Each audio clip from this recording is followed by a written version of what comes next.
Olá pessoal, aqui é a professora Rutiele do canal do Cálculo e na aula de hoje nós falaremos sobre estimativas de erro da série de Taylor.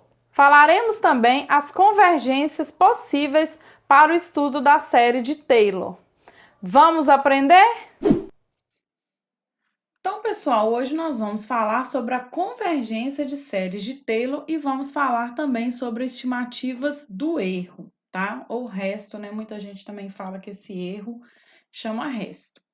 Na última aula aqui da playlist, nós falamos que ficaram duas perguntas para serem respondidas aqui nessa videoaula de hoje. A primeira pergunta é: quando que uma série de Taylor converge para a sua função geradora? Na última aula, nós vimos um exemplo, né, que nós vamos retomar aqui para tentar explicar o que acontece com aquela função que deu problema lá no último vídeo. E a segunda pergunta é: com que precisão o polinômio de Taylor de uma função se aproxima da própria função em um intervalo dado? E para essa videoaula aqui, eu fui buscar ajuda lá no livro de análise 1 do professor Jairo Figueiredo, segunda edição, porque eu achei que os livros de cálculo em geral não abordaram bem essa questão aqui do polinômio de Taylor, da série de Taylor e do erro, né, ou resto. Então, a série de Taylor, nós vimos, né, que seja uma função f definida no intervalo aberto, infinitamente derivável, e seja um ponto x0 no interior desse intervalo, né, AB, a série de Taylor da função f centrada em x0, ela vai ser definida dessa forma, né? Nós mostramos isso aqui na última aula e mostramos também que o AN ele é a derivada enésima em x0 sobre n fatorial, né? A gente mostrou de onde que sai isso. E além disso, nós vimos que a série de Taylor, ela pode acontecer três coisas com ela, porque ela é uma série de potências, né? A gente sabe que ela é uma série de potências, e a série de potência pode acontecer três coisas. Ou ela vai convergir para todo x real, ou ela vai convergir apenas no centro dela, que é o x0, ou ela vai convergir em um intervalo, que a gente chama esse R aqui de raio de convergência, ela vai convergir no intervalo centrado em x0 com um raio R, tá? Essa medida que a gente chama de R. E aí, pessoal, vamos pensar um pouquinho aqui sobre a pergunta, né? A primeira pergunta. Suponhamos que a série de Taylor de uma função f convirja no intervalo, né? Que é o terceiro caso. Assim, a soma dessa série de Taylor vai ser uma função s de x, que ela também vai ser infinitamente derivável neste intervalo. Até aqui tudo bem, né? A pergunta que surge então é: essa soma da série coincide com a função f neste intervalo? E a resposta é não, em geral, tá? Eu estou apoiando aqui no livro de análise 1 do Jairo, né? Como eu já falei aqui. Então, a resposta, pessoal, é que não. Não é necessariamente a S de x, que é a soma da série, coincide com a f, que é a função geradora da série. Entretanto, a resposta é sim, ou seja, S de x, que é a soma da série, coincide com a função f, que é a função que gerou a série de Taylor. A resposta é sim para um grande número de funções que aparecem nos problemas e nos livros de cálculo. Por exemplo, função exponencial, função seno, cosseno, né, que são as funções que geralmente aparecem. Então, para aqueles exercícios propostos no livro de cálculo, a resposta é sim. Sempre vai ser a série que foi gerada, a soma dessa série, né, a função s de x, vai ser a própria f de x. Tá? Uma observação aqui importante é que existem funções infinitamente deriváveis cuja série de Taylor, centrada no x0, diverge em todos os valores de x, exceto o x0, né? No próprio x0 ela vai convergir e fora do x0, para nenhum valor ela converge, ela vai divergir. Tem um exemplo bem interessante sobre isso, ele está lá na página 222 do livro de análise 1 do Jairo, que é o livro que eu estou baseando aqui nessa aula de hoje, tá? Nós vimos na videoaula anterior um exemplo de função, que é esse caso aqui, né? 0 se x é igual a 0 e a exponencial, ela é exponencial de menos 1 sobre x quadrado para x diferente de 0. Essa função é infinitamente derivável, com derivada igual a zero no zero, né? F' F duas linhas, F3 linha de zero, todas dá zero para qualquer n, então ela é infinitamente derivável no zero e a derivada é zero. Assim, a série de Taylor gerada por essa função f é identicamente nula, enquanto a função não é. Quando a gente desenha essa função f de x, pessoal, olha como que é o gráfico dela, tá? Aqui, ela se fosse só e elevado a menos 1 sobre x quadrado, teria uma bolinha aberta no zero, só que a função vem cá e fecha. Então, ela é uma função assim com esse formato. E S de x, que é a soma, vai ser zero, porque todas as derivadas é zero, então gera a série nula, portanto, a função S de x é zero. Só que a função f de x não é nula, tá? Para todo x. Ela é nula apenas no x igual a zero. Então, a série só é igual à função só aqui no zero. Para todos os outros valores, S de x fica diferente para todo x diferente de zero, tá? Isso é um problema. Nós vamos ver o que está acontecendo com essa função, que ela dá esse problema no fim dessa aula. O teorema que nós vamos apresentar a seguir, ele fornece uma condição necessária e suficiente para que uma função f infinitamente derivável em um intervalo seja igual à sua série de Taylor em torno desse ponto x0, ou seja, a soma da série vai coincidir com a função f de x. Então, vamos ver o teorema a seguir? O teorema diz o seguinte: seja f definida de i em R uma função infinitamente derivável nesse intervalo i que contém o x0 em seu interior, que é o centro da série que a gente quer trabalhar. Seja esse intervalo aqui, que é o intervalo que a gente vai olhar de convergência, né? Que esse R é o raio de convergência. Então, seja esse intervalo o maior intervalo aberto dessa forma contido em i. E tal que, para cada c, o C dentro, o intervalo é aqui, ó, x0. Então, eu tenho aqui, ó, x0 mais R. Eu vou pegar um C aqui dentro. Vale ressaltar que se o C for do lado de cá, é só a gente colocar o módulo que a gente consegue provar também, tá bom? Então, pega um C aqui, ó. Para cada C, nós vamos ter que esse limite aqui é igual a zero, tá? Esse limite, pessoal, observe que ele aparece um m aqui, ó. Esse m é o máximo da função derivada, derivada aqui enésima, no intervalo x0 menos c, x0 mais c. Então tá, então a gente pegou aqui a função, observamos esse limite, vimos que esse limite existe e dá zero. Então, nós podemos concluir que a série de Taylor de f, centrada em x0, converge para a própria f nesse intervalo aqui, tá?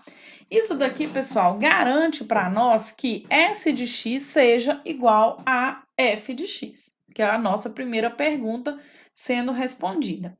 E aqui a gente começa a responder também a segunda pergunta, que é o seguinte: então, se isso tudo ocorre, a função f de x é o polinômio de Taylor, que é até aqui, né, até o grau n, mais um resto, que eu chamei ele de Rn mais 1. Esse resto, pessoal, ele tem o limite quando o n tende a mais infinito igual a zero, garantido aqui pelo teorema, tá? Esse limite ser igual a zero nos garante que o limite do resto seja igual a zero. Onde o resto a gente tem uma fórmula, né, que o Lagrange que nos ajudou a encontrar essa fórmula, que é a derivada enésima num ponto z, x menos x0 elevado a n mais 1 sobre n mais 1 fatorial. Repare que esse resto, ele parece bastante com esse limite. Esse z é um número que está aqui, né? O z, ou aqui, tá? Então, ele é um número que está no intervalo x0, x, tá? Então, aqui, na verdade, é x0, x. É porque o x está aqui, né? X, o x pode estar aqui ou o x pode estar aqui. Então, o z pode estar aqui ou aqui. Ou seja, o z é um número entre x0 e x, tá? E aí, a função f, ela é igual à série de Taylor, mais ao polinômio de Taylor, mais o resto. A gente dá uma cara para o resto, com a consideração que o resto tem que ser zero para que a série coincida com a soma.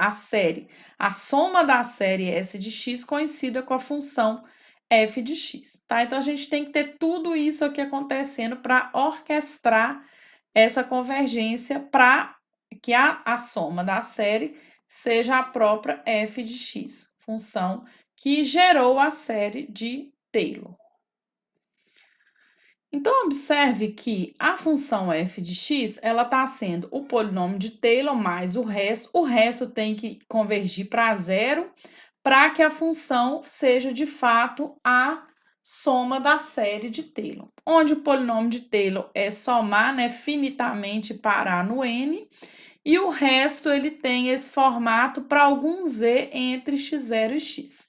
Então, a gente dá aqui essa cara para a série de Taylor, tá?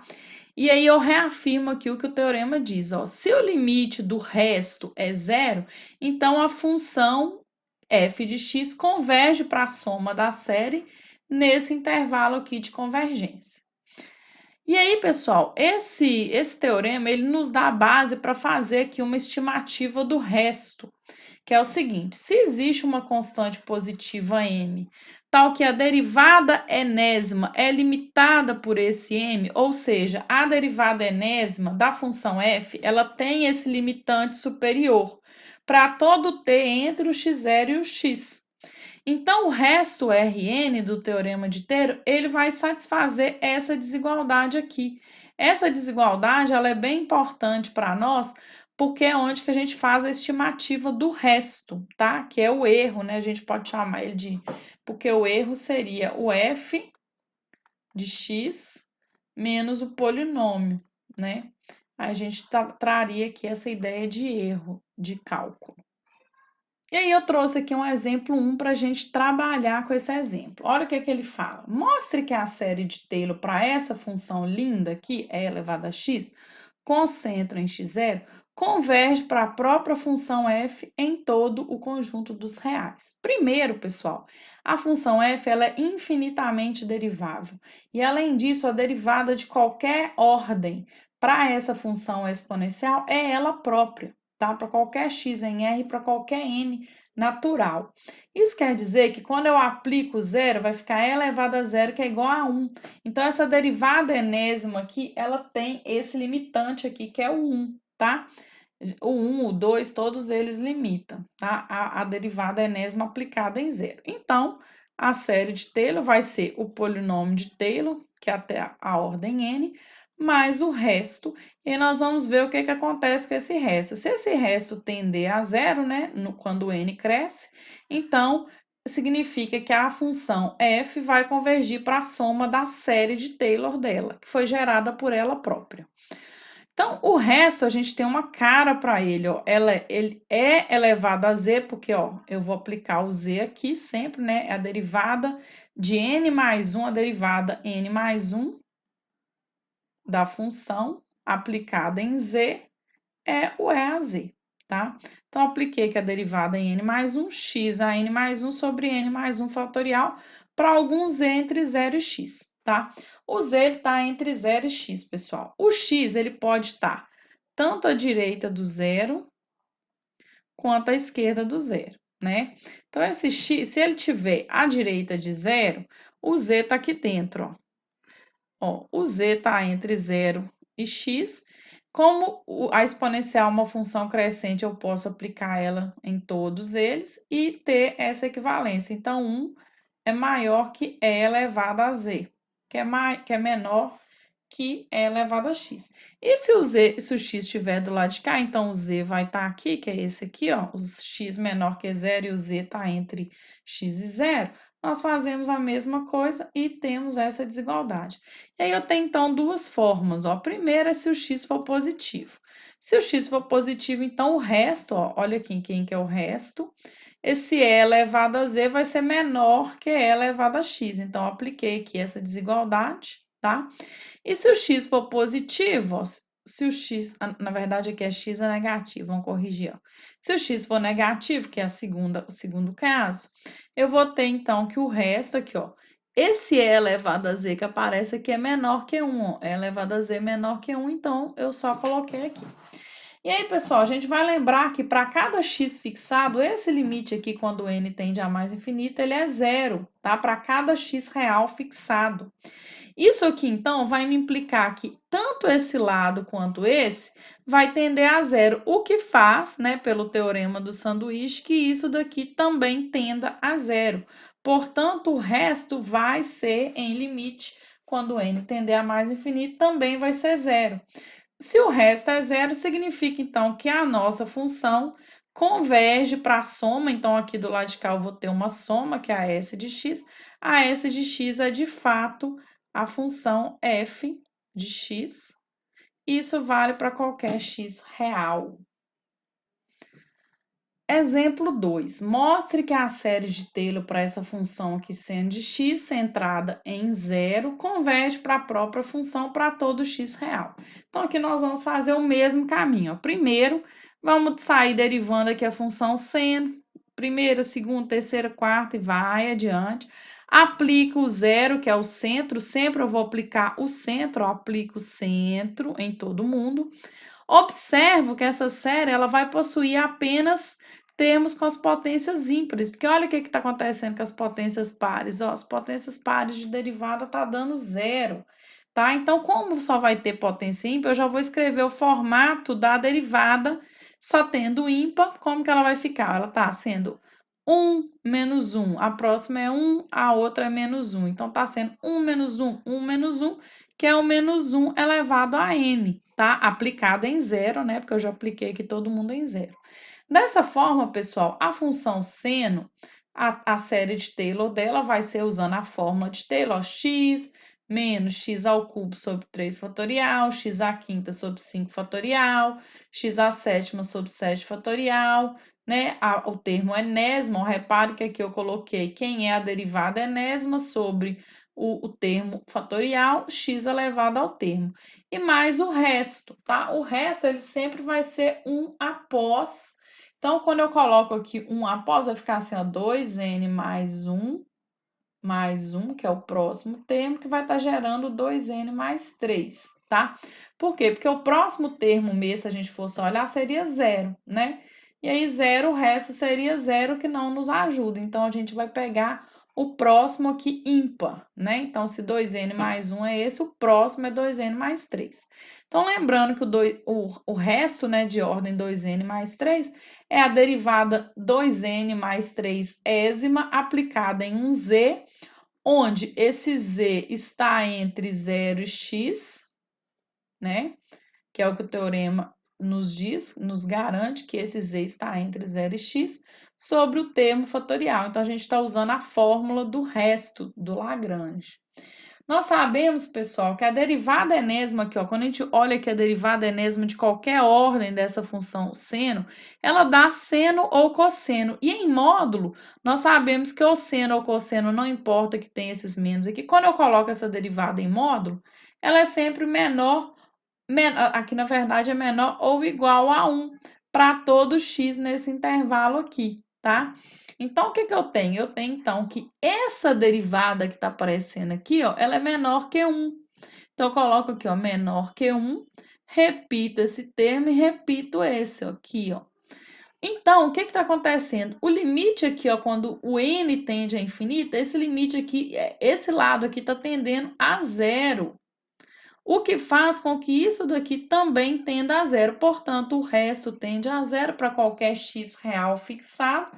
E a série de Taylor vai convergir para a função geradora, que é a seno de x. Então, eu posso escrever seno de x desse formato aqui para todo x real. Vou deixar aqui um para casa para vocês. Mostre que a série de Taylor do cosseno centrada em zero converge para f, né, para a função cosseno, para todo x real, e ela é dada só pelas potências pares. O que você vai fazer? Exatamente igual ao exemplo anterior, tá? Isso aqui vale para todo x real. Faz aí e me fala se você conseguiu fazer aqui nos comentários do vídeo. E aí voltamos ao nosso exemplo problemático, que é aquele exemplo lá de trás, desde a última videoaula que nós estamos trabalhando com ele. Pega esse exemplo aqui, pessoal. O que está acontecendo? A derivada dele fica um trem assim bem estranho, bem grande, na verdade. O que acontece? Olha, essa derivada que eu coloquei no site do Wolfram, porque ela era muito trabalhosa, né? E desenhar o gráfico torna-se muito difícil. Aí a gente apela para os nossos ajudantes, né? No caso aqui é o site que eu peguei. A derivada oitava dessa função, gente, olha como que ela é, tá vendo? Olha o gráfico dela. Quando a gente repara a derivada anterior, que é de ordem 7, olha o que a gente vê. Que ela está aqui, olha, numa ordem de 80.000 aqui, que seria o máximo, o M que eu pegaria, tá vendo? Quando eu vou para a derivada de nível oitavo, ela está maior do que 2 a sétima. Então, olha como que o negócio está crescendo. Cada vez que você deriva, esse M seria impossível de calcular. Então, lembrando aqui que o teorema ele fala que a gente tem que mostrar que se existe um M, a derivada está sendo limitada por esse M e para todo t entre 0 e x. Nessa função aqui, pessoal, fica impossível achar esse limitante, porque cada derivada que eu coloco, né, a próxima e a próxima, o negócio está aumentando aqui de forma assustadora. Então, pega lá, então considerando que o entre 0 e x, vamos pegar aqui o x, vamos pegar o x igual a 1 aqui, por exemplo. Então, vamos pegar o t aqui entre. O que está acontecendo com o t, pessoal? Olha que o t estaria aqui assim. A derivada aqui já estava grande, já estava lá. O m que eu teria que pegar teria que ser mais de 80.000. Quando eu faço a próxima, olha o que está acontecendo com o tal do m. Ele já está em 2 vezes 10 a sétima. Isso é porque eu estou com a derivada oitava. Quando você faz a derivada nona, na verdade a nona o Wolfram nem conseguiu fazer de tão grande que esse número ficou.